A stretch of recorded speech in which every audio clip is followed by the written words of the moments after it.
Hey guys, I hope you are well. Can you believe that we are already in module 10 of our 14? Time is flying by for sure. I hope you had a great week.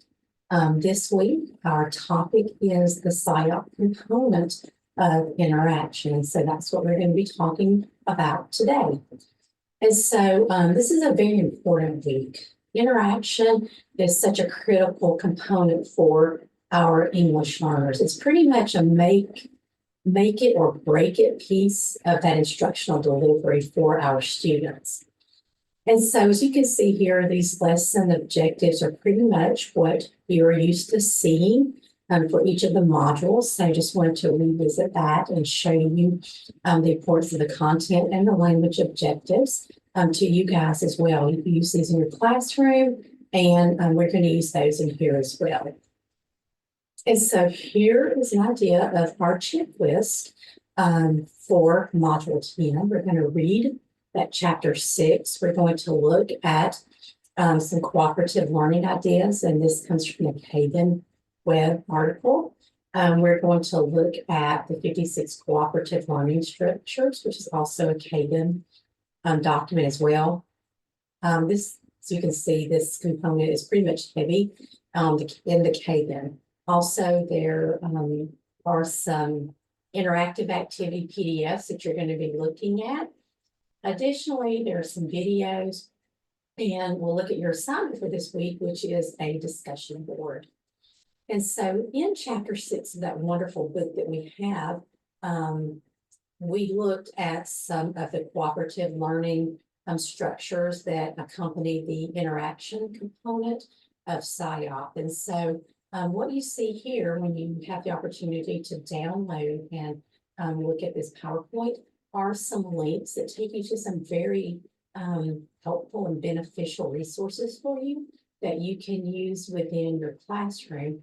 And I highly encourage you to download these and save these somewhere because while you may or you may not have English learners in your classroom right now, I can guarantee you that eventually you will have ELs in your classroom.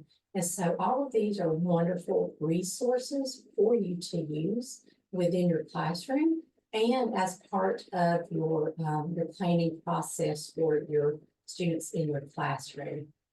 And so as you can see here, these are some of the highlights of Chapter 6, which is all about interaction. And it talks about the importance of our ELs having the opportunity to listen and to speak, to practice using that academic vocabulary and content in their daily activities within that content, because the more opportunities they have to be able to listen and then once again produce that spoken language, the more opportunities they have to be successful in the activities themselves.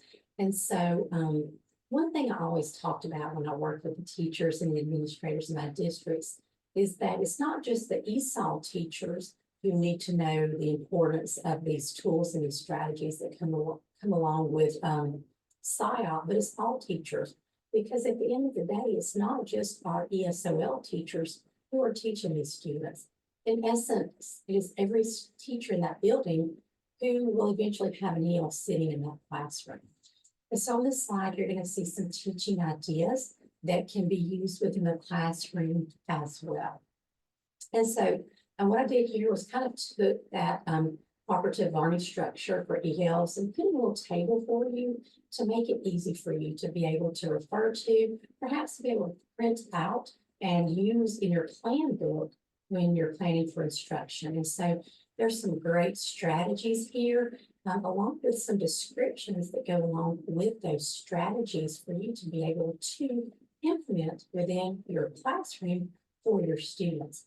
And as you are working through this week's module, I want to remind you that the strategies and the structure and the resources that we're going to learn during this module and all of our modules are good for all students in your classroom, not just for the ELs. So as we learn and read and talk about these different structures and strategies, I want you to think about how they apply to all the students in your classroom.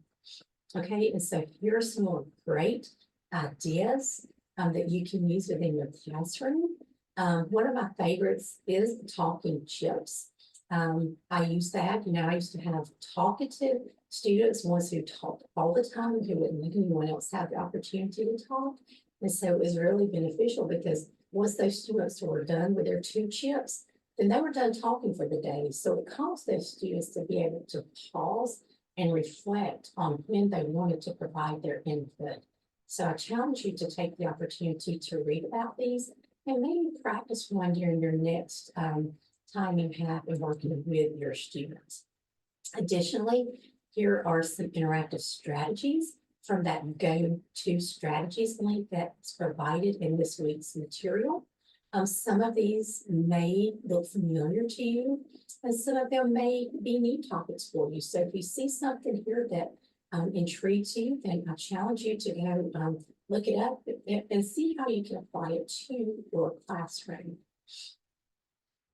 And so what I want you to make sure that you can apply and make the connections with is how these SIOP interactive activities are reflected in your lesson plan and within that lesson plan template that you have and that you have been working on, that you will continue to work on throughout our time together.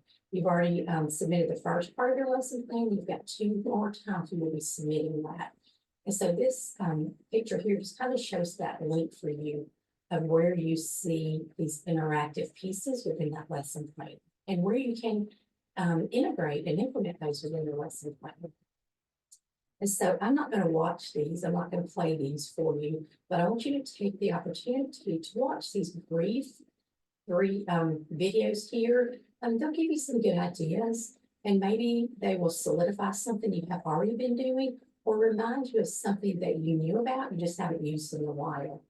So make time during your week to watch those. Additionally, I have a great slide here for you that has some applications for making virtual lessons interactive with your students. You can also, these don't have to be like a distance learning type implementation. These are something that you can use within your classroom as well. So while it may say virtual lessons, you can actually use them in real time. So here's some great activities, and here's a wonderful link for you to explore and maybe see how it might fit within what you're already doing. And I love these guys. These are some reading activities to help increase that engagement and rigor for your students. Sometimes our students, they seem to get bored in the classroom. And so, sometimes we feel like we're entertaining them. So we have to find ways to catch their attention, keep them interested, keep them engaged in the lesson. And so here are some ideas for how you can do that. And some ideas that maybe you can implement within that SIOP lesson that you're working on for this class. And so I love this because it gives you the strategy, it gives you the purpose, and it gives you some notes for how you can implement that strategy within your classroom.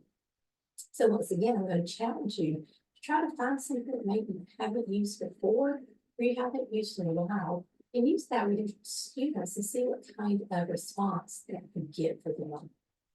Additionally, here are some other ideas and applications for you to use in your classroom, depending once again on what your district allows you to use. One of my personal favorites is the Padlet and the Jamboard. I use these not only with students, but I use these with teachers as well. The one thing I will make note of is that the Jamboard is going to be discontinued beginning in October, I believe. So that is one that's got an end of life in the near future. Additionally, here are some ideas for some discussion tools, some quiz tools, and some assessment tools. Okay, so what is your assignment for the week? And so I've got this up here on the screen for you. So take the opportunity to go over it with, okay? And so you know by now where to go within our course to find your discussion. So go to that area and then find that discussion topic.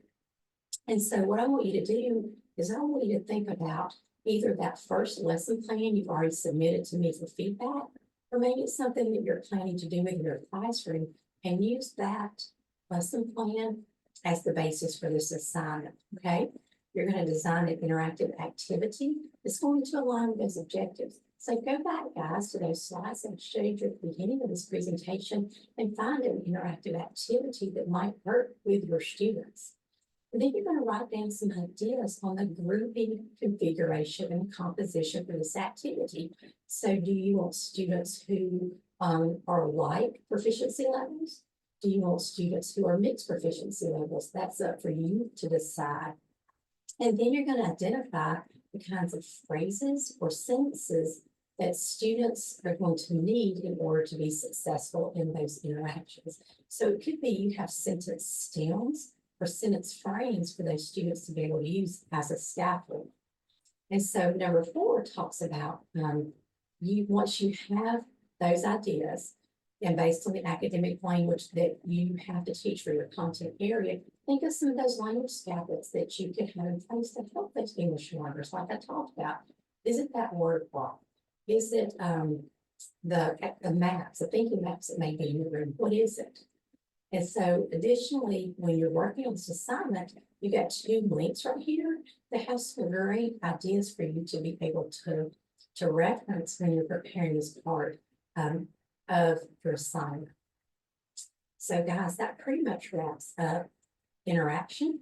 Hopefully you've got some tools here that will be lasting for you as you get ready to enter into your own classroom or to work with your students.